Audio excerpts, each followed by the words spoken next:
Hey guys, what's up? George for TitleInflation.us. I'm just here on the street, Southern California.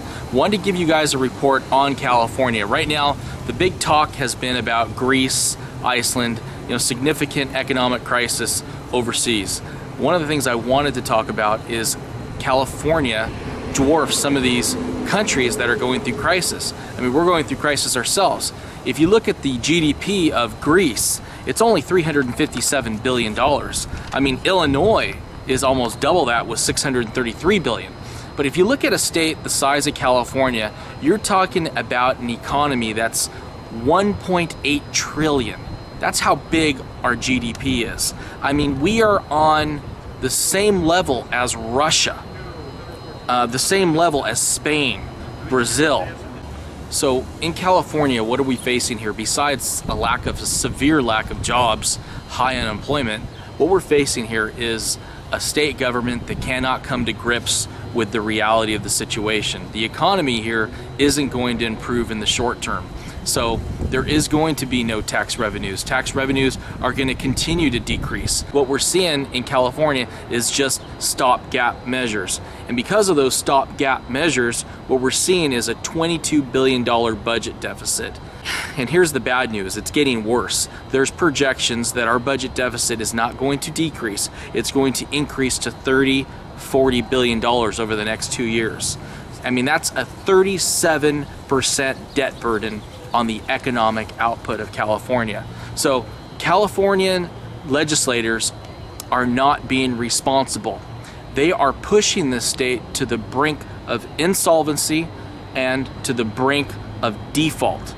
So one of the things I wanted to mention is there are credit default swaps on California, basically insurance that's being sold against California defaulting on municipal bonds. And what's happening is those credit default swaps are now on par with countries like Croatia, Bulgaria, Kazakhstan. Yes, Kazakhstan, the country Borat comes from. So California is losing its respect in the financial community. And a lot of wealthy individuals I know are invested in municipal bonds. Realize municipal bonds can default. During the Great Depression, I think like 16 to 70% of municipal bonds defaulted. The Center on Budget Policy Priorities stating that 48 states face shortfalls. So we're talking across the country, total $196 billion.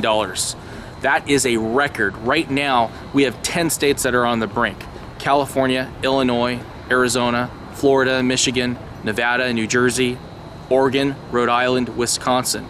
2011, it's only gonna get worse. So states cannot print the money. So what you're gonna see more and more cuts. We're already seeing hiring freezes across the board here in California.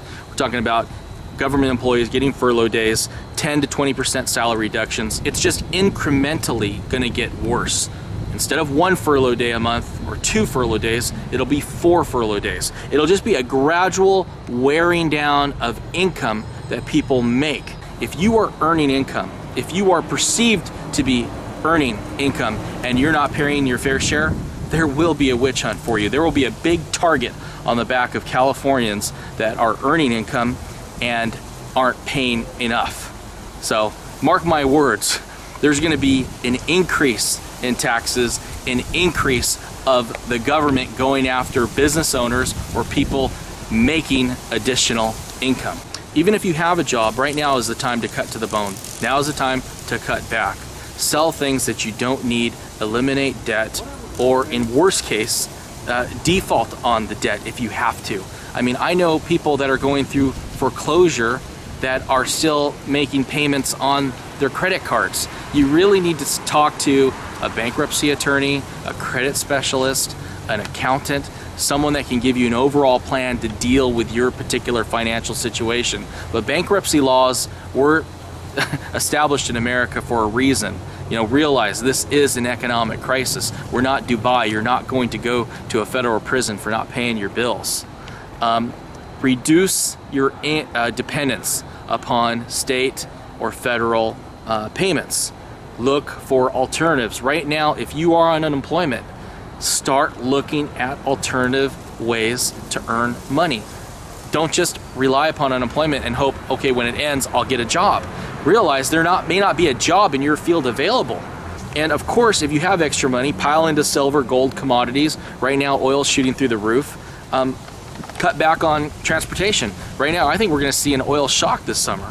And of course, look at mining, gold stocks. And at worst, if you're a poor person preparing for hyperinflation, you know, it's food, guns, gold, ammo, you know, it's all that. It's, you know, food storage, it's water, safety, security. Make sure your transportation is solidified. You want to find cheap transportation. It's just about backup plans. Many Americans are not prepared for a crisis, a financial crisis. And one of the ways that you're prepared for a financial crisis is to have backup plans. Backup plans for everything. Do you have a secondary location you can go to that you can survive? Do you have food? Do you have water for a disaster type event? This is not fear-mongering, this is preparedness. What was the difference between what happened in Louisiana and what happened in Iowa? People weren't prepared during Hurricane Katrina. They were prepared in Iowa. So we're going to come to a point in our country where we're going to have to make a choice. We're going to either have a choice to be prepared and help, or to be dependent upon the government and hope that they come and save us. I hope you choose the first option. Take care. Peace out. George for Title.